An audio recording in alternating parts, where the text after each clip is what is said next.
حسین یا حسین یا حسین، یہ عزائے حسین در سے گائے حسین، یا عزائے حسین در سے گائے حسین۔ الحمد لله رب العالمين بارئ الخلائق أجمعين، والصلاة والسلام على جميع الأنبياء والمرسلين، سيما من سمي في الآفاق بأحمد وفي الأرض بأبي القاسم محمد،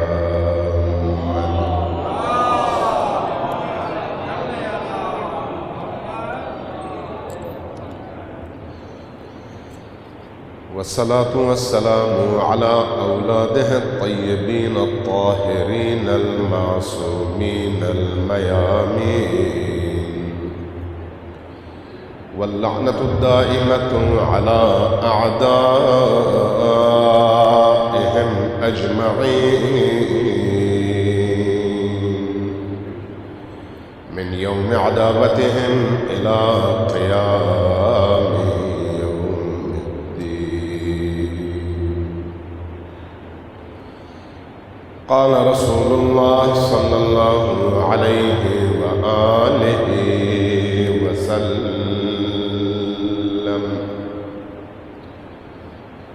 مثل أهل بيتي كمثل سفينة نوح، من ركبها نجا ومن تخلف عنها غرق وهوى. صلوات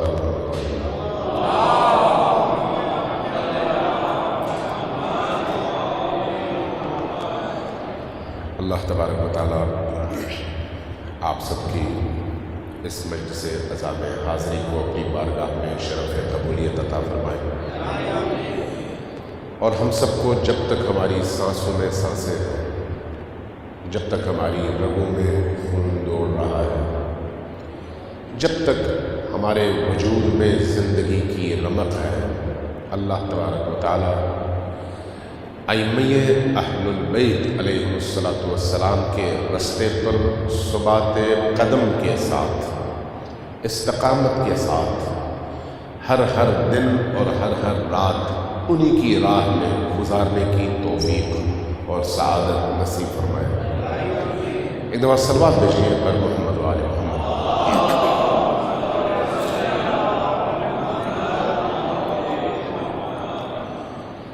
اللہ تبارک و تعالیٰ کا یہ کرم ہے کہ اس نے مجھے اور آپ کو ان گھرانوں میں پیدا کیا جو گھرانے اہل البیت علیہ السلام کی محبت، عشق، مودت اور ولایت کے ساتھ جیتے ہیں اور انہی کے ساتھ مرتے ہیں۔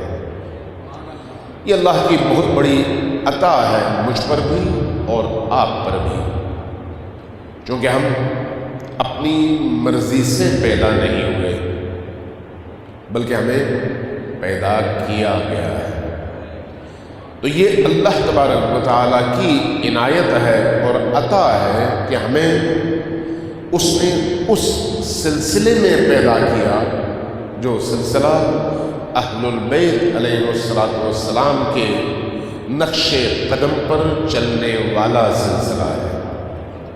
تو یہ بہت بڑی عطا ہے، بہت بڑی فضیلت ہے، بہت بڑا انعام ہے اللہ کی طرف سے ہم میں سے ہر ایک پر۔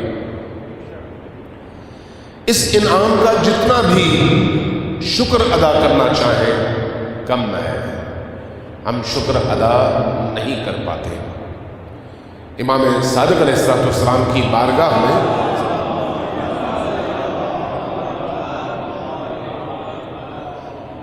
ایک عراقی مومن مدینہ پہنچا اور حاضری دی، ہاتھ چوما، بیٹھا، زیارت کی، گفتگو کی، رہنمائی لی۔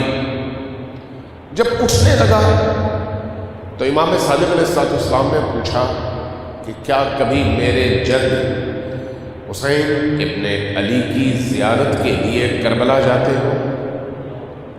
عراقی تھا، کہنے لگا کہ یا رسول اللہ دل بڑا چاہتا ہے، لیکن میں جتنا دور ہوں وہاں سے اگر کربلا جانا چاہوں تو راستے میں دشمن اور اہل البیت اور نواسب کی آبادیاں ہیں جو اہل البیت کے ماننے والوں کو مارتے ہیں، لہذا جان کے خوف کی وجہ سے میں جا نہیں پاتا۔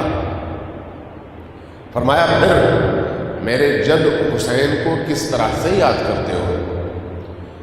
کہا یا ابن رسول اللہ چھت پہ چڑھتا ہوں، کربلا کی طرف رخ کرتا ہوں اور سلام کرتا ہوں، السلام علی الحسین وعلی علی ابن الحسین وعلی اولاد الحسین وعلی اصحاب الحسین۔ جب یہ کہا تو فرمایا یہی کافی ہے، یہی کافی ہے، میرے جد کو بھولنا مت، جہاں پر بھی ہو میرے جد کو ضرور یاد کرنا، ہم اہل البیت کو ضرور یاد کرنا۔ زمین کے فاصلے اور زمانے کے فاصلے، وقت اور مسافت آڑے نہیں آنے چاہیے کہ ان کی وجہ سے تم ہم سے دور ہو جاؤ۔ تم جہاں پر ہو ہم تمہارے ساتھ ہیں، تم جس سرزمین میں ہو ہم تمہارے ساتھ ہیں۔ جب اٹھنے لگا عرض کیا یا ابن رسول اللہ میرے لیے دعا فرمائیے۔ کہا کیسی دعا؟ عرض کیا یا ابن رسول اللہ میری مالی حالت بہت کمزور ہے اور بہت غریب ہوں، فقیر ہوں، دعا کیجئے میرے دن پھر جائے۔ صادق آل محمد مسکرائے، مسکرا کے فرمایا کہ میرا تو کہنا یہ ہے کہ تم دنیا کے امیر ترین لوگوں میں سے ہو اور تم کہتے ہو میں فقیر ہوں۔ عرض کیا یا ابن رسول اللہ حقیقتاً میں فقیر ہوں، گھر میں بڑی مشکل سے میں گزارا کرتا ہوں۔ فرمایا ذرا غور کرو، اگر تمہیں ساری دنیا کی دولت دی جائے، ساری دولتیں تمہارے ہاتھ میں، اقتدار تمہارے ہاتھ میں، پیسہ تمہارے ہاتھ میں، نعمتیں تمہارے ہاتھ میں، اور تم سے کہا جائے کہ اہل البیت کی محبت اور ولایت کو چھوڑ دو، یہ ساری دنیا لے لو، تم کس کا انتخاب کرو گے؟ ایک لمحے کے لیے سوچا اور اس کے بعد عرض کیا یا ابن رسول اللہ کیسے ہو سکتا ہے کہ مجھے ساری دنیا بھی ملے تو میں آپ اور آپ کے آبا کو چھوڑ دوں؟ آپ کی محبت ہی میری ساری دنیا بھی ہے اور ساری آخرت بھی ہے۔ آپ کی محبت ہے تو سب کچھ ہے، آپ کی ولایت ہے تو سب کچھ ہے، اگر یہی نہیں ہے تو پھر کچھ بھی نہیں ہے۔ فرمایا میں نے نہیں کہا تھا کہ تم دنیا کے امیر ترین لوگوں میں سے ہو؟ جس کو ولایت آل محمد ملے وہ غریب نہیں ہوتا، جس کو ولایت آل محمد ملے وہ فقیر نہیں ہوتا۔ اس لیے اپنے اس نعمت کی قدر پہچانو، اس کی قدر کرو۔ اس لیے میں یہ عرض کر چکا کہ اللہ تبارک و تعالیٰ نے ہمیں جو جس نعمت سے نوازا، یہ نعمت کوئی چھوٹی نعمت نہیں ہے، بہت بڑی نعمت ہے، بہت بڑی نعمت، جس کا اعلان اللہ نے غدیر خم میں فرمایا، اليوم اکملت لکم دینکم واتممت علیکم نعمتی کہہ کر، یعنی اگر دنیا کی ساری نعمتیں آ جائیں اور علی و آل علی کی ولایت کی نعمت نہ آئے تو اللہ کی نعمتیں تمام نہیں ہیں، لیکن اگر یہ نعمت آ جائے تو باقی ساری چیزیں چھن بھی جائیں تو نعمتیں تمام بھی ہیں اور کمال پر بھی ہیں،